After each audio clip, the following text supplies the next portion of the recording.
Okay, in this unit we are going to be learning mean, median, mode, variance, and standard deviation. Okay, so our measure of central tendency is just the mean, median, and mode. So it's a number or numbers used to represent a set of data, just representing the data with one of those numbers. So mean, median, and mode. So mean is the sum of all of them divided by the number of items. Okay, median, I think middle.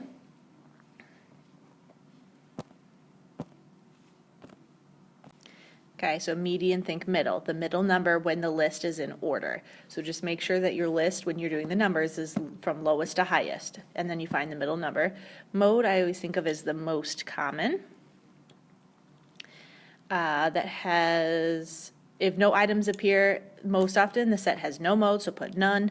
Outlier is a data point that does not appear to belong. So it's kind of like an outlier in a situation. It's going to sit out and not be like the rest of the data.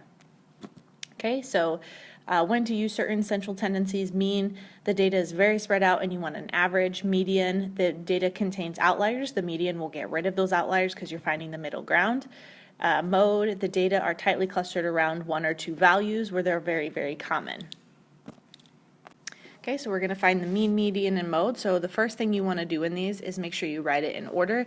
And as you're writing it in order, I always cross them off as I write them. So 22, 22, 37, 47. Just when I give you a bigger list, you don't skip over ones. 61, 82, 93. Okay, so the mean, we add them all up.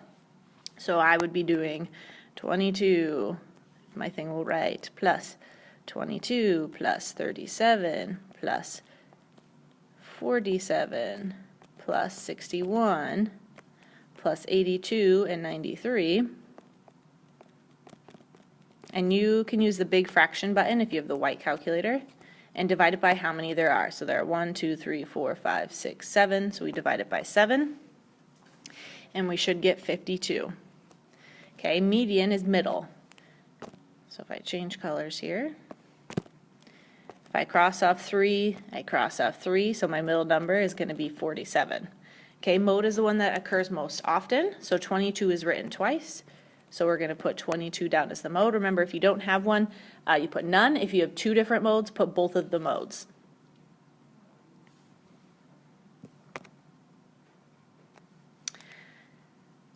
Okay, then it says which measure of central tendency best represents the data in example 1. So if we're looking at the data, which one looks like it represents it the most? I would go ahead and knock out mode because 22, we have a 93 in there. So I would take either mean or median for this because they're pretty close together in what everything else is. We have a low and a high, so it's kind of hard to tell which one's going to be better for that, but definitely not the mode. Okay, so find the mean, median, mode of the following set. So I would pause the video, you go ahead and try it, and then play it to check your answer. Okay, so this one, let's write it in order. So 2, 3, 3, 5, 6, 7. So I add them all up and divide by 6. So my mean this time is 4.3.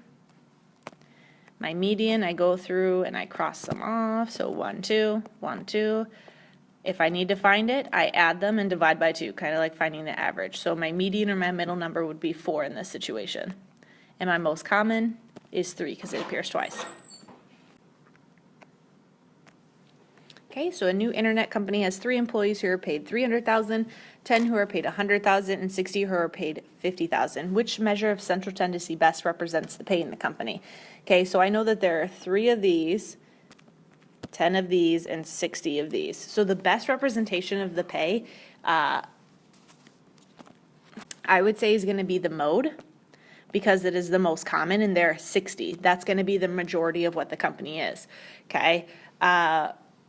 So I would say mode because it's going to be the majority of the company. Which measure of central tendency would recruiters for this company be most likely to use to attract job applicants? You could say median because it's going to be the average, or you could say or you could say the mean, I apologize, because it's going to be the average. The median will hit you that middle number, which is most likely going to be 50,000. You probably don't want to be on the lower end, because if you're trying to attract job applicants, you don't want to say your lower pay salary. So the median, which is going to be a higher average than that 50,000, is going to be the best option. So you would say median because of, I think it would show a better pay scale to increase how many people would want to apply. Okay, measure of variation or dispersion. So measure of variation dispersion is a representation of how spread out or scattered a data set is. Our range is our biggest minus our smallest, so we're not really doing that as much. We're going to use it to find our standard deviation though. Okay, our variance is the mean of the squares of the deviation from the arithmetic mean, and our standard deviation is the square root of that variance. Okay, so I'm going to represent it as, it's going to kind of look like a theta a little bit, so you could see it like this with a squiggly. That's the Greek symbol for it. Okay, basically, if I have a set of data points, so here's all my let's make bigger data points. Okay, and I take the mean of it. What standard deviation is finding is the distance away these are from my average. Okay, it's finding that deviation away from the average. So it's finding what the average of all of that distance is away from what our normal average is. Okay, so first off, we're going to find the mean. So here's our new symbol to find the mean. Then you're going to find the difference. So we're going to subtract that mean between all of my original set of data. We're going to square all those. We're going to find the new mean. And then our fifth step to find standard deviation is we're going to square root it.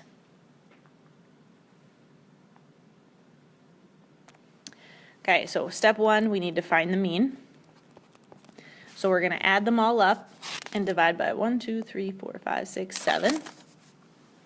So when I do that, I get 52. Now I need to go and I need to subtract that 52 from all of my original set. And I'm going to keep my answers positive because I'm going to end up squaring them. So it's easier just to keep it positive right now. So when I do that, I subtract 52 from 47, I get 5. 52 from 61, I get 9. Okay, 52 from 93, I get 41, and then I keep going.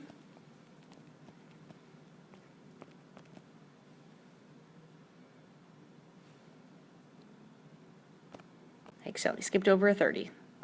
Okay, then it says my next step is I square those. So this was the range that just happened because we subtracted. Okay, and then my next step, we're squaring all of them, and then we'll find a new mean to get our variance. So I go through and I square. So 5 squared is 25, 9 squared is 81. I type this next one in my calculator.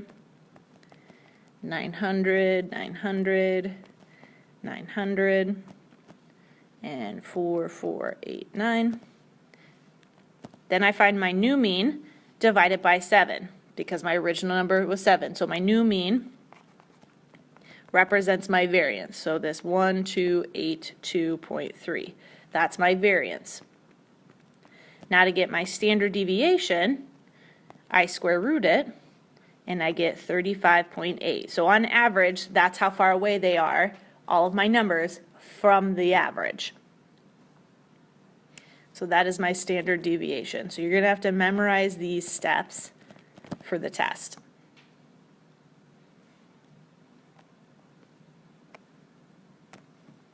Okay, so my next one, if it's to 2 decimal places, from here on out, we're going to do it to 2 decimal places. So every single step we do, we're going to do it to 2 decimals. Okay, so my first step, we find our new mean. So I add them up, divide it by 1, 2, 3, 4, 5, and I get 2.85. Then I go through and I subtract those. That's my range. Okay, so I get 1.31, 1.23, 0.5, 0.95, 1.07. Then I square them to 2 decimal places.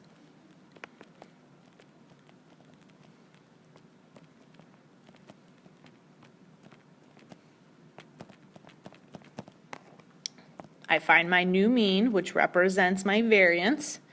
So I add them up, divide by 7. Or divide by 5, I apologize. Okay, so my new variance is 1.10. And then my standard deviation, we square root it, is 1.05.